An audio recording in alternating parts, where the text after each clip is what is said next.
दोस्तों नमस्कार, मैं हूं सूर्यवली सिंह। मेरा यूट्यूब चैनल कल्याण पथ आप सब लोगों का बहुत बहुत स्वागत करता अभिनंदन करता है।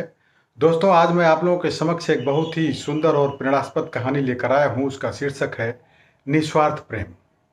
दोस्तों एक वृद्ध व्यक्ति अपनी पत्नी के साथ एक बड़े मकान में सुखपूर्वक जीवन व्यतीत कर रहे थे। उनका इकलौता बेटा अपनी पत्नी और बच्चों के साथ कनाडा में बस गया था। एक दिन अचानक उस व्यक्ति को दिल का दौरा पड़ा और वे चल बसे। उनकी पत्नी को तो मानो जैसे वो बुत बन गई। इतना बड़ा दुख जो पड़ा। पति का साथ छूटना एक पत्नी के लिए सर्वाधिक दुखद होता है। बेटा अपने पिता के अंतिम संस्कार के लिए कनाडा से भागा भागा आया। वह बहुत उदास था क्योंकि वह अपने पिता को उनके अंतिम दिनों में अपने साथ नहीं रख पाया। वह यहाँ भारत में अपनी माँ के साथ लगभग एक सप्ताह तक रहा और यह निर्णय किया कि वह माँ को भी अपने साथ कनाडा ही लेकर चला जाएगा। उसने कहा कि पिता की तरह ही वह अपनी माँ को नहीं खोना चाहता है।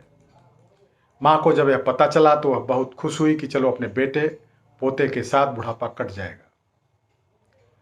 उन्होंने अपना बड़ा सा मकान और अन्य जगह जमीन सब कुछ बेच दिया और सब कुछ बेटे को दे दिया। सारा पैसा बेच करके बेटे को दे दिया। निश्चित दिन अपना सब कुछ पैक करके बेटे के साथ हवाई अड्डे के लिए निकल पड़ी। सामान और अन्य सुरक्षा जांच के बाद वे लोग वेटिंग एरिया में बैठकर अपने फ्लाइट का इंतजार करने लगे। लड़के को पेशाब लगी। वह अपनी माँ से बोला कि मैं 5 मिनट में शौचालय तक जा रहा हूँ, 5 मिनट में वापस आता हूँ। माँ ने सिर हिलाया और अपने बेटे से कहा कि ठीक है जाओ, और अपने बेटे का इंतजार करने लगी। उसका बेटा ऐसा गया दोस्तों कि फिर कभी वापस नहीं आया। जी हाँ, उसने अकेले ही सारा माल लेकर कनाडा के लिए उड़ान भर लिया। दोस्तों भोली और मासूम माँ बहुत देर तक यह सोचती रही कि मेरा बेटा कहाँ चला गया। वह यह नहीं समझ पा रही थी कि वह क्या करे। वह कई घंटे तक अपने बेटे का इंतजार करती रही। अब वह रोने लगी। बेचारी अकेली बूढ़ी औरत क्या करे। करीब 16 घंटे के बाद एक सुरक्षा गार्ड उनके पास आया और उनसे पूछा, क्या बात है माता जी, आप क्यों रो रही हो। उसने बुझी सी आवाज में बताया कि उसका बेटा उसे छोड़कर चला गया है। उसने यहाँ का मकान, जगह, जमीन सब कुछ बेच दिया है। अब वह कहाँ जाएगी, वह क्या करेगी। इस शहर में उसका कोई नहीं है, न ही उसका कोई रिश्तेदार है।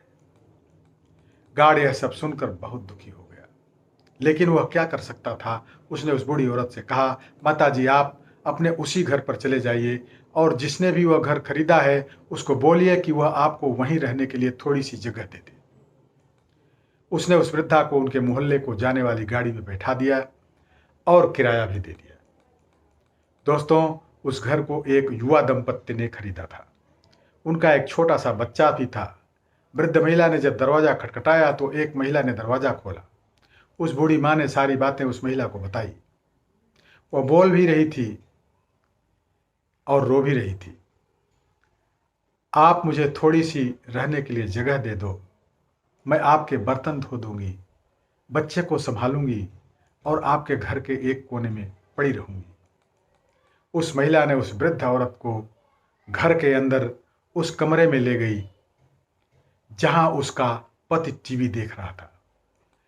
अपनी पत्नी से सारी बातें जानने के बाद उस युवक ने कहा, हमारे घर में यहाँ बहुत जगह है, इसलिए आपको यहाँ रखने में कोई दिक्कत नहीं है, लेकिन मेरे खुद के माता पिता नहीं हैं।